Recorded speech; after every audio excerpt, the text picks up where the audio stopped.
বউকে আদর করে যে 3টি নামে ডাকলে আল্লাহ খুশি হয় এবং স্বামী স্ত্রীর মধ্যে ভালোবাসা দিন দিন বৃদ্ধি হয়ে যায় এবং শয়তান তাদের উপরে নারাজ হয়। সুবহানাল্লাহ।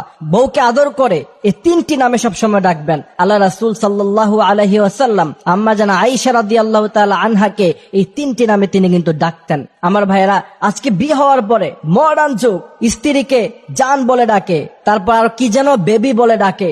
অথচ আল্লাহ রাসূল সাল্লাল্লাহু আলাইহি ওয়াসাল্লাম একজন স্বামী হিসাবে ছিলেন সবচাইতে ভালো স্বামী। আম্মা জান আয়েশা রাদিয়াল্লাহু তাআলা আনহা বলতেন, আল্লাহ রাসূল সাল্লাল্লাহু আলাইহি ওয়াসাল্লাম আমাদেরকে যে ভালোবাসা, যে মহব্বত দিয়েছেন, পৃথিবীর কোন স্বামী তার স্ত্রীকে এত বেশি ভালোবাসতে পারে বলে আমার কাছে মনে হয় না। অথচ আল্লাহ রাসূল সাল্লাল্লাহু আলাইহি ওয়াসাল্লাম আম্মা জান আয়েশা রাদিয়াল্লাহু তাআলা আনহাকে বিভিন্ন নামে ডাকতেন। আপনি যদি আপনার স্ত্রীকে এই নামে ডাকতে পারেন, ইনশাআল্লাহ আপনাদের মধ্যে ভালোবাসা সৃষ্টি হয়ে যাবে। আল্লাহ পাক বলছেন, আজওয়াজান লিতাসকুনু ইলাইহা ওয়া জাআলা বাইনাকুম মাওয়াদ্দাতান ওয়া রাহমা। স্বামী স্ত্রীর মধ্য থেকে যে ভালোবাসা, সেটা আল্লাহ পাকের পক্ষ থেকে আসে এবং এটা মহব্বত আল্লাহ পাক দিন দিন বৃদ্ধি করে দেন। তবে সেখানে যদি অনৈতিক কোনো কিছু থাকে, ইসলাম বিরোধী কোনো কিছু থাকে, সেখানে কিন্তু ভালোবাসা সৃষ্টি হবে না। এই জন্য প্রিয় ভাইয়েরা, আমরা আজকে শুনবো যে আপনার স্ত্রীকে যদি আপনি এই 3টি নামে ডাকতে পারেন, তাহলে ইনশাআল্লাহ আল্লাহ পাক আপনার উপরে খুশি হবে এবং আপনাদের মধ্যে দিন দিন ভালোবাসা সৃষ্টি হবে। প্রতিটি স্ত্রী চায় তার স্বামী তাকে ভালোবেসে একটু আদর করে ডাকুক। আম্মা জান আয়েশা রাদিয়াল্লাহু তাআলা আনহা বলছেন, আল্লাহ রাসূল সাল্লাল্লাহু আলাইহি ওয়াসাল্লাম আমাকে প্রথমে ডাকতেন হুমায়রা বলে। হুমায়রা শব্দের অর্থ হচ্ছে লাল ধরনের একটা দামি পাখি, এর নাম হচ্ছে হুমায়রা। আল্লাহ রাসূল সাল্লাল্লাহু আলাইহি ওয়াসাল্লাম আম্মা জান আয়েশা রাদিয়াল্লাহু তাআলা আনহার প্রতি ভালোবাসা প্রকাশ করতে গিয়ে তিনি বলতেন, হুমায়রা তুমি কোথায় গিয়েছো? হুমায়রা তুমি কেমন আছো? তুমি খাবার খেয়েছো কিনা? হুমায়রা বলে ডাকতেন। আর আম্মা জান আয়েশা রাদিয়াল্লাহু তাআলা আনহা খুশি হয়ে যেতেন। আপনি চাইলে আপনার স্ত্রীকে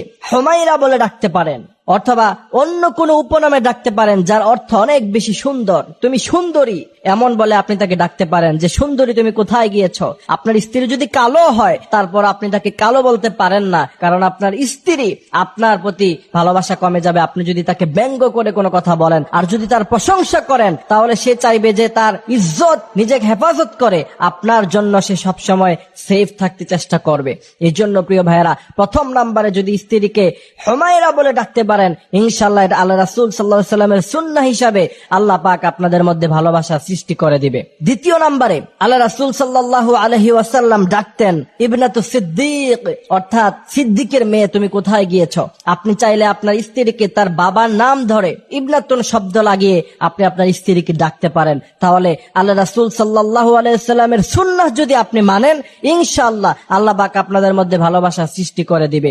তৃতীয় নম্বরে আল্লাহ রাসূল সাল্লাল্লাহু আলাইহি ওয়াসাল্লাম খুশি হয়ে আম্মা জান আয়েশা রাদিয়াল্লাহু তাআলা আনহাকে উম্মে আব্দুল্লাহ বলে ডাকতেন, হাদিস শরীফের মধ্যে এসেছে। অথচ আম্মা জান আয়েশা রাদিয়াল্লাহু তাআলা আনহার কোনো ছেলে সন্তানই ছিল না। উম্মে আব্দুল্লাহ বলে আল্লাহ রাসূল সাল্লাল্লাহু আলাইহি ওয়াসাল্লাম ডাকতেন, আয়েশা রাদিয়াল্লাহু তাআলা আনহা যাতে খুশি হয়ে যায়। এই জন্য আপনার ছেলে সন্তান থাকুক অথবা মেয়ে সন্তান থাকুক, আপনি যদি আপনার স্ত্রীকে আপনার বাচ্চার নাম দিয়ে উম্মে আব্দুর রহমান, উম্মে আব্দুল্লাহ, আপনার সন্তানের নাম যেটাই হোক, সেটার সাথে যদি আপনি উম্মুন শব্দ লাগিয়ে আপনার স্ত্রীকে ডাকতে পারেন, ইনশাআল্লাহ আপনাদের মধ্যে ভালোবাসা সৃষ্টি হয়ে যাবে। যেহেতু আল্লাহ রাসূল সাল্লাল্লাহু আলাইহি ওয়াসাল্লাম আম্মা জান আয়েশার সাথে এই আমলটি করতেন তাদের দাম্পত্য জীবনে, আপনিও যদি রাসূলুল্লাহ সাল্লাল্লাহু আলাইহি ওয়াসাল্লামের সেই সুন্নাত আপনার দাম্পত্য জীবনে অ্যাপ্লাই করতে পারেন, ইনশাআল্লাহ আল্লাহ পাকের পক্ষ থেকে অবশ্যই ভালোবাসা আসবে। আল্লাহ পাক বলছেন, ওয়া জাআলা বাইনাকুম মাওয়াদ্দাতান ওয়া রাহমা, আমি তাদের মধ্যে ভালোবাসার সৃষ্টি করে দেই এবং এই ভালোবাসা আসে আল্লাহ পাকের পক্ষ থেকে। কিন্তু আপনার বিবাহিত জীবনে আপনি যদি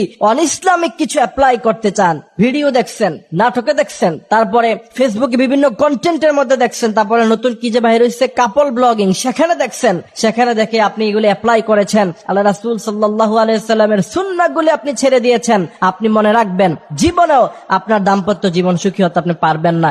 এই জন্য প্রিয় ভাইয়েরা, আল্লাহ রাসূল সাল্লাল্লাহু আলাইহি ওয়াসাল্লামের জীবন ব্যবস্থা আমরা যেন ফলো করতে পারি, সেই তৌফিক আল্লাহ দান করুন।